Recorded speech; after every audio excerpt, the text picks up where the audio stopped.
Video, we're going to go ahead and look at how we can create a curve brush. There are many uses for curve brushes inside of ZBrush, for doing hair strands, for doing belts and straps, for doing hoses and ropes and all kinds of things. There are all kinds of uses for a curve brush. So let's look at the curve brush. All right, so I'm going to go ahead and just bring out this cube. So we'll just click and drag and go ahead and hit edit. All right, I'm going to go ahead and change the material, and I'm going to make it a polymesh 3D. And if we look at the poly frame on this, you can see it still has the poles on it. I'm not going to be sculpting on this, so I'm not going to turn it into a Dynamesh. I just need something to attach the curves to. So let me turn this off right here. And just by way of demonstration, I'm going to show you the Curve Tubes brush right here. Again, if you're using the custom UI, the Curve Tubes brush is right here. If you're not using the custom UI, all you need to do is hit B to bring up your brushes, C to isolate all of the brushes that start with C, and the Curve Tube brush is right here. So let's go ahead and select that. And over here, I'm going to make my draw size just a little bit larger. And I'm going to go ahead and click on here and drag out a curve. And when I let go, you can see this is what we get with the Curved Tubes brush. Now, I can control the thickness of this by my draw size. So if I hold my space bar and make that a little bit bigger, then just click on that curve, you can see that that will make that bigger as well. Inversely, if I make that smaller and click on it, that will make that smaller as well. All right. Let's make this a little bit bigger. Click on it. All right. I can also extend this if I decide that it's not long enough for whatever reason. If I get close to the end of the curve right here, you can see it sort of lights up. And if I click and drag, I can continue that curve. I can grab the end of it and I can move it. All right, and this actually becomes quite hypnotizing. Okay. So you can kind of use this if you wanted to. If you were clever and took your time, you could use this to sort of tie a knot. Okay. Um, so that's basically what a curve does here. Let's go ahead. Now, if I'm happy with, the way this looks and I want to keep it, all I need to do is click on a separate piece of geometry. So if I click on that box back there, that will get rid of the curve and that will set this geometry. It's now set. I can't edit it any further. Of course, I can sculpt on it, right? Oops, let's undo that. I can sculpt on it and do whatever else I would, if I came in here with, say, the clay tubes brush. Okay, oops.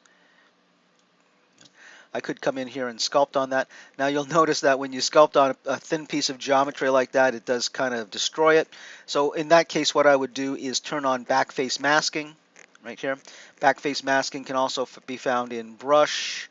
And if you come down to the auto masking, you will see right there backface masking.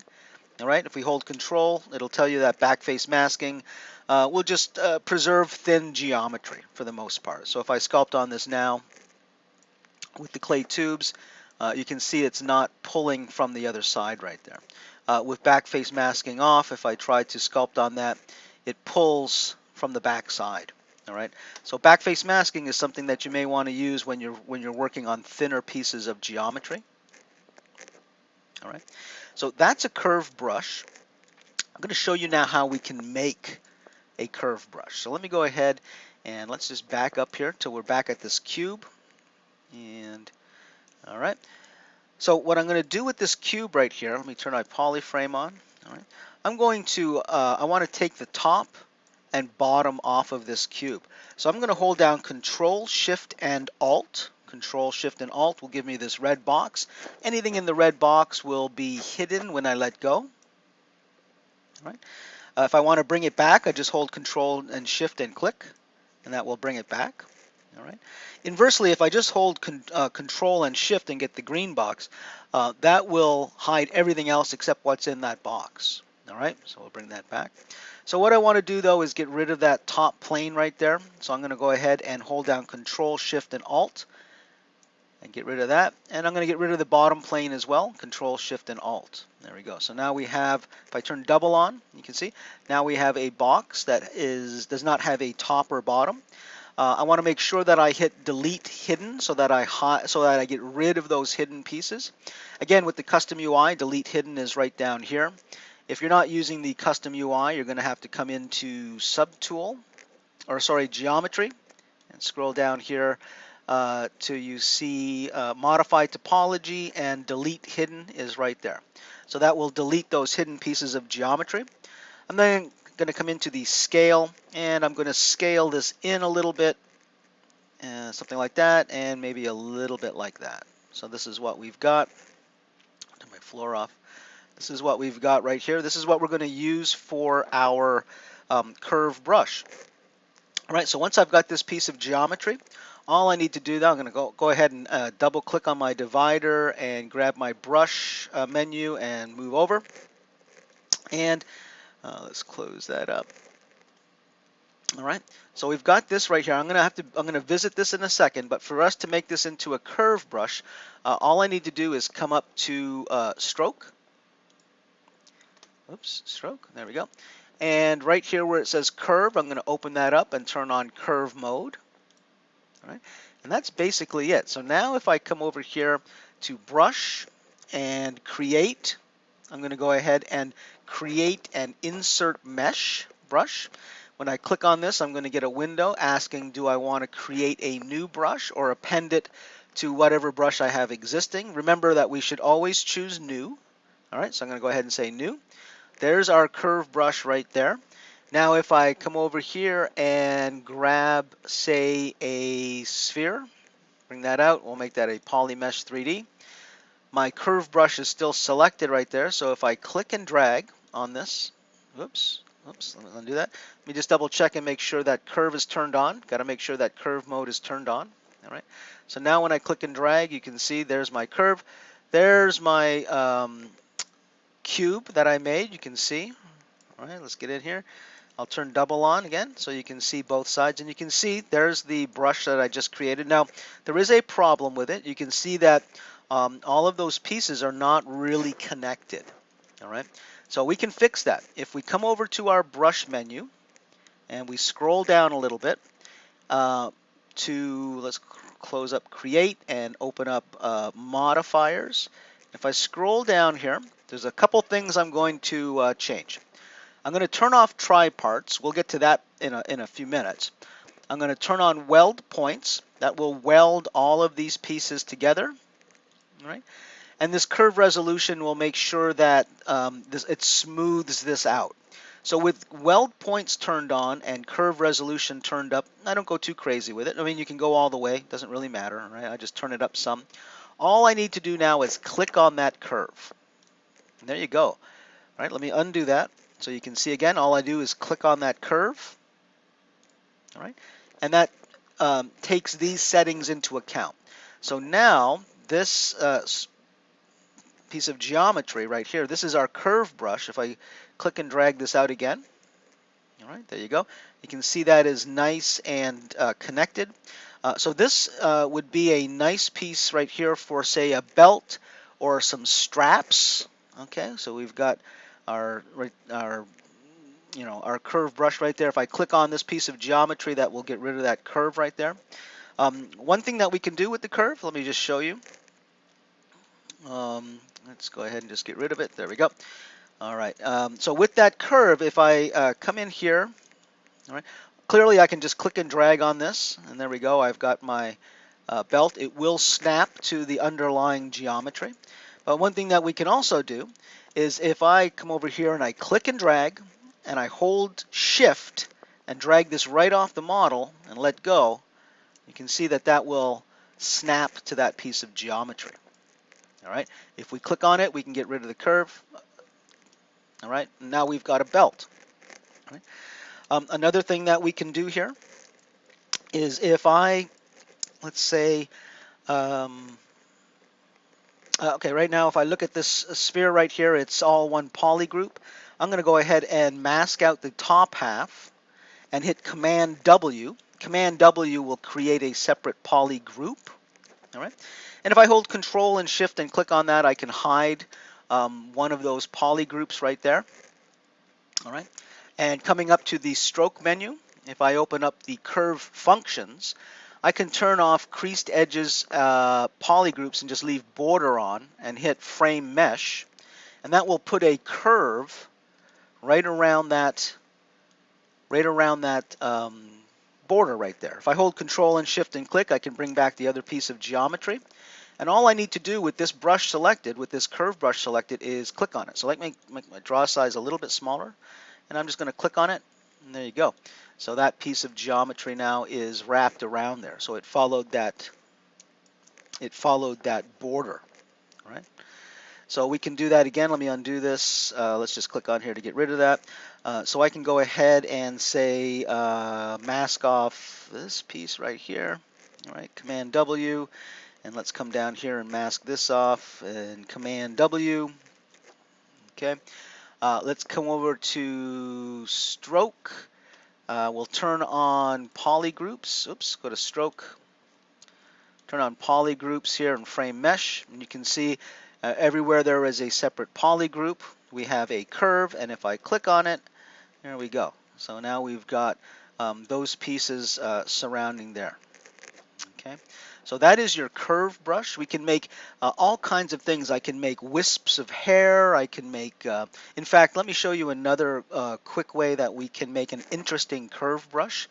Let me go ahead and initialize ZBrush here. We'll go ahead and initialize that. Okay. And don't forget, once you create your brush, you would want to come over to Brush and Save As. All right, so you can save that curve brush. Let me go ahead and start up right here. So for this next curve brush, what I'm going to do is I'm going to bring out a cube. All right, we'll click and drag out on there, hit Edit, change my material right here, and make that a Polymesh 3D. And if I come down here to initialize, all right, what I can do with this guy is you can see right now he's he's got the poles on it and he's a little bit poly dense. But what I can do here under initialize, all right, is go ahead and just hit Q cube. So let's go ahead and just hit Q cube, and you'll see what happens here. It changes this cube, all right, from something that is that has several 100 polygons and a pole. If I hit on Q cube right here, all right, what we get is a simple cube, no pole, all right, but simple geometry. Okay, I'm going to hold down Control and Alt and Shift and go across the top right there to get rid of that piece of geometry. All right. And I'm going to delete hidden. We'll click on this. There we go. And delete hidden. So there we go. We have this box right here. I might go ahead and scale this up just a little bit, something like that. Okay. All right. So now we have this guy right here. I'm going to use my I'll tell you what I'm going to do. I'm going to go ahead and hold Control and mask out this end right here and this end right here. And I'll come back over to Scale. And I can push these in a little bit, something like that. Okay. And let's come back over here. I'm going to get rid of the mask by doing that with Control, swiping with Control. And I will, again, mask out the ends. Right, go back to Scale, and let's go ahead and push this in a bit. So something like that. So we get an interesting shape here, something like that. All right, get rid of the mask. So there you go. We've got something like this. Oops, let's make sure that we... So again, if you get lost in space, make sure you turn on your floor. All right, and you can see that blue line right there. Make sure that that's pointing forward. All right, we'll turn that off. All right, so now we have this interesting piece of geometry, all right, and what we can do is go ahead and make this into a curve brush. So I'm going to come down here to my brush menu, come over to Create, Insert Mesh Brush, all right, we'll make this a new brush, all right, we're going to come over to Stroke and make sure that Curve Mode is turned on, and let's go ahead now again and grab a sphere. All right, and we'll make that a Polymesh 3D so that we can apply our stroke to it. So now with this guy right here, let's double check and make sure curve mode is turned on. I'll up my draw size a bit. So if I click and drag on this and I get my curve, all right, Um, Again, we get that weird broken up kind of geometry here. So let's go to our brush menu and scroll down here.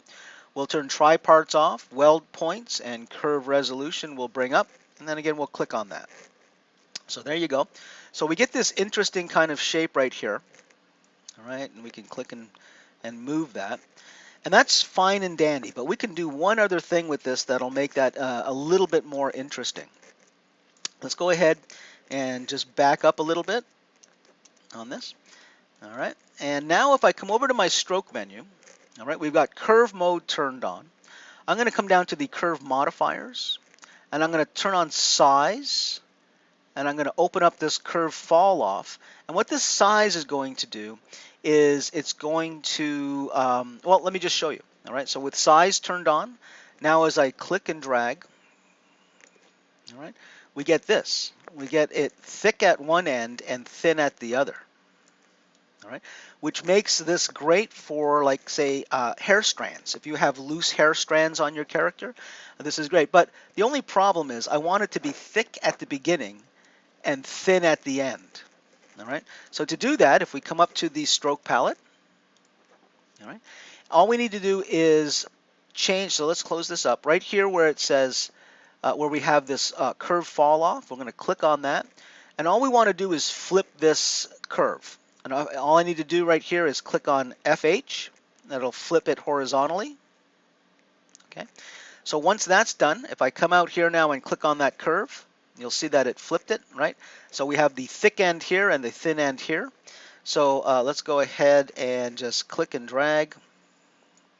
And there you go. That's right. So we can grab the end here. And I can control how thick or thin that end is. All right. Now let's undo that. If I come up to stroke again, all right. Right here you can see what this is telling me is that the beginning of the curve is thick and the end of the curve is thin. So if I grab this point right here and make this a little bit bigger, something like that, all right. When I drag this out, all right, that end isn't going to be as pointy. All right, it's a little bit thicker right there at the end. All right, so you have that kind of control. All right, let's click. Let's go ahead and just straighten this out a little bit.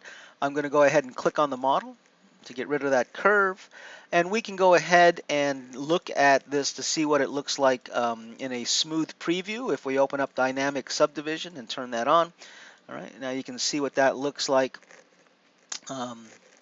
smoothed out. All right, we can also hold shift and smooth it out even further if we want to.